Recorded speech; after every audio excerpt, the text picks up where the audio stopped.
saya akan di sini menjelaskan bagaimana cara untuk melakukan pemeriksaan 12 nervus cranialis secara cepat dan juga tepat. Yang pertama adalah otomatis anamnesis dan juga sambung rasa, kemudian minta izin lalu mempersiapkan alat dan bahan seperti anggap aja ini senter, kemudian ada garam dan juga gula untuk nervus ke-9-nya dan 12.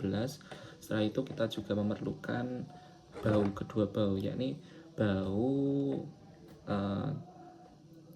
jeruk dan juga kopian. Setelah itu kita cuci tangan 7 langkah dan mempersiapkan pasien. Silakan untuk duduk berbaring di sebelah sana, Pak. Kita akan melakukan pemeriksaan. Yang pertama adalah penciuman. Silakan untuk tutup salah satu hidungnya, lalu kita lakukan, lalu tutup matanya juga, Pak. Lalu kita lakukan pembauan di kanan dan juga kiri dari hidung pasien untuk mengecek nervus yang pertama. Apakah baunya apa, Pak? Yang pertama. Lalu kita lanjutkan yang kedua, baunya apa, Pak? Lalu kontralateral, ini baunya apa, Pak? Lalu ini baunya apa? Setelah itu kita lakukan pemeriksaan di nervus yang kedua, yakni kita gambar dulu ya biar mudah. Nah, ini nervus yang pertama. Lalu yang kedua adalah nervus optikus untuk melihat. Nah, optikus ini kita lakukan nanti silakan untuk lihat ke depan ya, Pak, lurus ke depan sana. Setelah itu saya akan lakukan penyinaran di kanan dan juga kiri mata Bapak. Lalu kita lihat efek cahaya langsung dan tidak langsung. Normanya saat dikenai cahaya akan miosis maksud saya, atau mengecil pupil matanya. Setelah itu kita gambarnya adalah seperti ini yang kedua. Oke, sekarang lanjut yang ketiga, yakni 3 dan 4 serta 6. Untuk gerakan bola mata itu okulomotor, troklear, dan abdusen. Dengan cara silakan tutup salah satu matanya, Pak. Lihat ke depan ya. Lihat ke sini maksud saya, benda ini. Lalu kita lakukan gerakan H. Tolong lihat ininya, Pak ya, tanpa menggerakkan tungku. Lalu kontralateral. Setelah itu kita nilai untuk gambarannya seperti ini ya. Oke. Selanjutnya kita lakukan pemeriksaan di trigeminal, yakni nervus yang kelima. Untuk gambarnya seperti ini. Oke ya. Untuk trigeminal ini kita lakukan pasien dengan cara minta untuk meringis seperti ini, merapatkan antar kedua giginya. Setelah itu kita raba bagian otot bagian bawah, yakni otot masseter dan juga otot temporal bagian atasnya.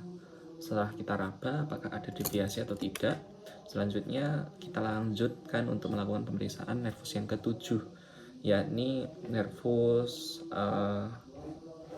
facialis. Dengan cara silakan Bapaknya untuk mencucu, silakan untuk meringis, silakan untuk tersenyum, wajah tersedih, marah. Setelah itu silakan untuk angkat ininya, Pak, angkat matanya, lalu turunkan, tutup rapat-rapat.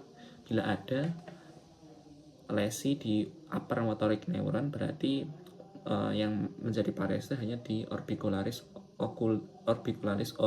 ori saja untuk muskulusnya. Sedangkan untuk LMN, lower motor neuron, berarti yang mengalami parese itu baik di orbicularis oculi maupun di orbicularis oris.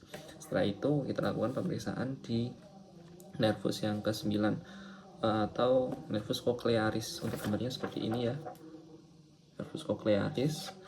Lalu kita lakukan pemeriksaannya dengan menggunakan 2 tes aja, Weber dan juga tes lateralisasi Weber serta tes lateralisasi Rine. Yang pertama kita ambil 512 Hz. Setelah itu kita letakkan di ujung dari kepala Bapaknya, lalu minta pasien untuk deskripsi, lebih ke kanan kah atau ke kiri, Pak. Lalu kita lakukan untuk tes Rine dengan di otot di bagian belakang atau di bagian mastoideus ini. Lalu kita lakukan, setelah tidak terdengar ya, kita lakukan di depannya atau di udaranya. Lalu kita lakukan di kontralateral. Setelah itu deskripsi apakah ada hantaran tulangnya lebih kenceng kah untuk mendeskripsikan tuli konduksi, sedangkan untuk tuli sensori neural hantaran udaranya lebih kencang. Kemudian untuk tuli konduksi, lateralisasi atau tes Webernya ke arah yang sakit, sedangkan yang tes sensori neural lateralisasinya ke arah yang sehat. Selanjutnya kita lakukan pemeriksaan nervus yang ke-9, yakni glossofaring dan juga 12 untuk pergerakan otot lidah, yakni hipoglossus dan juga glossofaring. Ini untuk gambarnya. Setelah berarti kita minta pasien untuk menjulurkan lidah, lidahnya kanan kiri Pak. Lalu kita lakukan pemeriksaan juga dengan menggunakan rasa, yakni manis dan juga asin. Ini ya. Setelah itu kita bandingkan kontralateral, lalu minta deskripsi pasien gimana Pak, apakah terasa manis dan juga asin. Lalu kita lakukan pemeriksaan yang ke-10, yakni untuk pemeriksaan refleks gag untuk memeriksa nervus vagus. Jadi silakan untuk melet Pak. Lalu bagian faring, bagian posterior atau belakang, dextra dan juga sinistra atau kanan kiri, kita cek dengan menggunakan spatula ya. Kita masukkan apakah ada refleks gag atau refleks mutah atau tidak. Selanjutnya kita lakukan pemeriksaan nervus yang ke-11, yakni aksesori.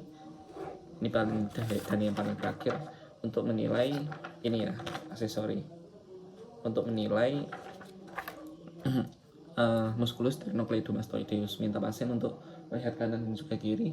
Bila ada pereso berarti pasien tidak bisa melihat ke salah satu sisi. Sekian untuk presentasi dari saya. Nanti ini bisa kalian SS ya. Akan saya tempelkan di layar. Bila ada kesalahan mohon maaf. Wassalamualaikum warahmatullahi wabarakatuh.